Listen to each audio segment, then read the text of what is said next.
Hey everyone, welcome to another episode of Trail Talk, and today I wanted to talk about something that I did earlier in my mountain bike career that has had the biggest effect on who I am as a mountain biker today. And that was the day that I traded in my cassette for a single cog, and yeah, I'm talking about going single speed. When I made that switch, it changed everything that I knew about riding and who I was as a mountain biker, and honestly, I owe my whole mountain bike career to it. And I know that seems like an overly dramatic statement to make, but it's true. For me, single speed isn't just a type of bike or a discipline of riding. It's more than that. It's a mindset. So let's talk about how it all started. Like a lot of you watching, the first thing that I did when I got bit by the mountain bike bug was went out and bought a proper mountain bike. And I think the first bike I got was like a Scott hardtail or something like that. And I quickly outgrew that bike and traded that in for, I think it was like a Specialized FSR or something like that. It was a full suspension bike. And I probably rode that for about a year or so. And during that time, I was doing a lot of meetup rides. I was doing some racing on the weekends, trying to figure out where I fit in with the mountain bike community. And right around that time, I met my buddy Dan, who you see in all the videos today, and we hit it off immediately. I mean, he and I have a lot of similarities in terms of fitness and what we like to ride, and we quickly kind of broke off and started like our own little group, and we met pretty consistently on Sundays. In fact, we met so consistently at 9 o'clock on Sundays that we called our group Wheels Out at 9, or WSO9. And I remember one Sunday, Dan invited this guy Rich to join us on one of our rides, and he was just so strong. Like he was waxing all these climbs and like crushing us on the downhills, and he was doing it all on a single speed. And I just remember like looking at everybody, we're like, who is this guy? Like, what? And dude, Rich was such a nice guy. I mean, he fit into the group seamlessly and started joining us on all of our Sunday rides, and somehow convinced the rest of our group to all transition over to single speeding, and he did it. Within a year, I think the whole group, and we had about 9 riders at this point, and everybody was a single speeder. And we did that probably for about 4 years, and at least one of those years I was fully rigid, which was like absolutely nuts. So let's talk about why I made that transition to single speeding and why I stuck with it for so long. Like, what are the advantages of riding a single speed? It was a natural progression for me to go to single speeding because I love a good challenge, and I certainly don't shy away from hard work. But the other thing that was really attractive was this kind of concept of like simplifying the ride. And I don't mean like, bike maintenance, which by the way is amazing. It's fantastic. There's virtually no bike maintenance on a single speed, but simplifying the ride in terms of just like not having to worry about gears. It's a very freeing experience, which is a funny thing to say because you just got rid of all your choices, right? You only have one gear. But not having to worry about that and being able to just focus on what you have to do is a very freeing experience. And lastly, the thing that kind of sticks out to me is the camaraderie. I remember like that time with WSO9, just like this feeling of we're in this together, and that was awesome. Like single speeding is like, it's like taking a master class in mountain biking, like you learn so much about yourself. And those 4 years that I spent as a single speeder have crafted the fundamentals, of how I tackle tech and deal with adversity to this day. There are a lot of things that I take away from my time as a single speeder and techniques and skills I use on my regular full suspension bike. I think if you watch my videos, I love slow speed tech.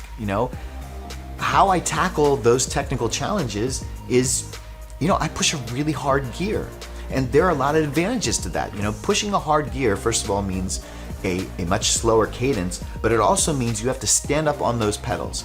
Now, I can't tell you how many people I've seen on the trail and they're going through a rock garden and they're seated and they're pushing a really high cadence, and so, they're catching their pedals on like all these, rocks and things, and then they're getting bounced all over the place. And it's like, if you're a single speeder, then you push a harder gear, which means a lower cadence, and there's less opportunity to catch your pedal on things, but you're also standing up off of the saddle, which means that you're able to move the bike underneath you.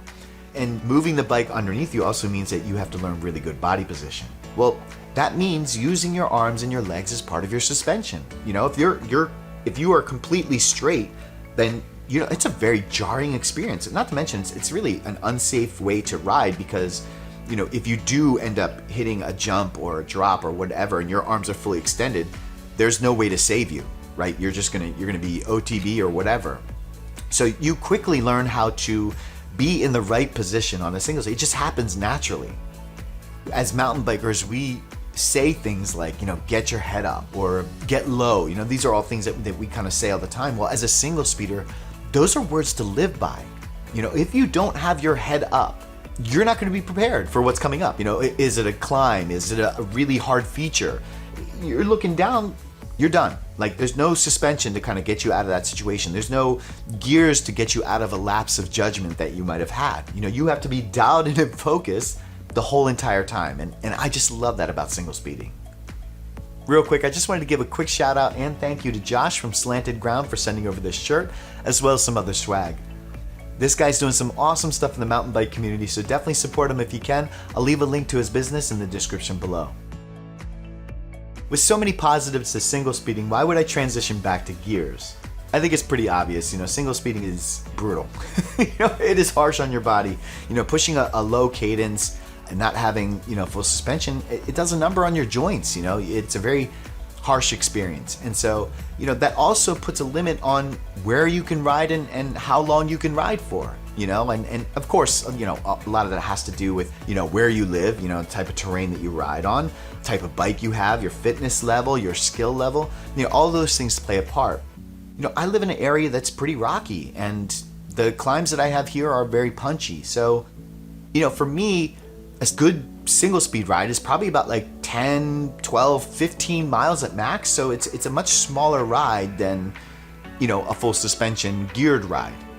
And so not only is the riding more comfortable on the full suspension, but it allows you to do and tackle bigger things. Like these days I'm really into the big tech slabs and drops and jumps and stuff. Well, those are all a little bit easier on the full suspension. And then being able to get to those destinations, being able to get to those spots and not being fatigued when you get there, the gears allow you to do that, So just the way that my riding has progressed lately has led me back to being on a full suspension. But that's not to say that I don't get out on my single speed anymore. No, I still have my single speed. I still love riding it. In fact, the single speed, when I take it up, it helps me realize how much I've taken for granted, and I get back down to the fundamentals and basics, which has been really cool. So in conclusion, do you need a single speed? No. Is it going to make you a better rider? Absolutely.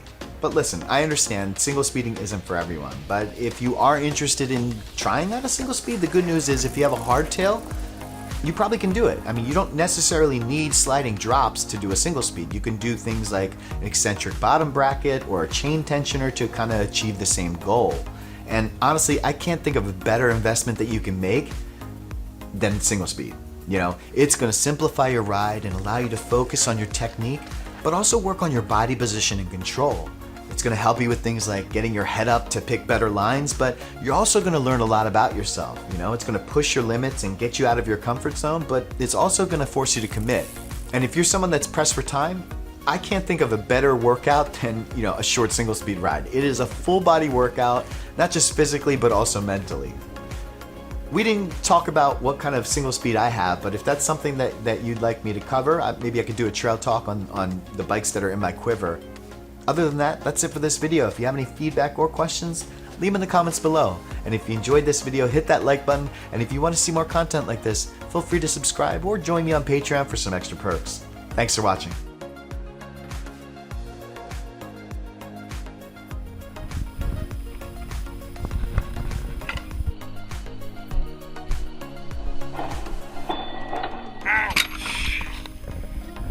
You alright?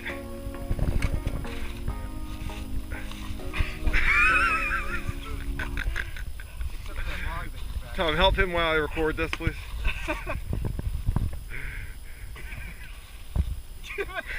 You're gonna want this.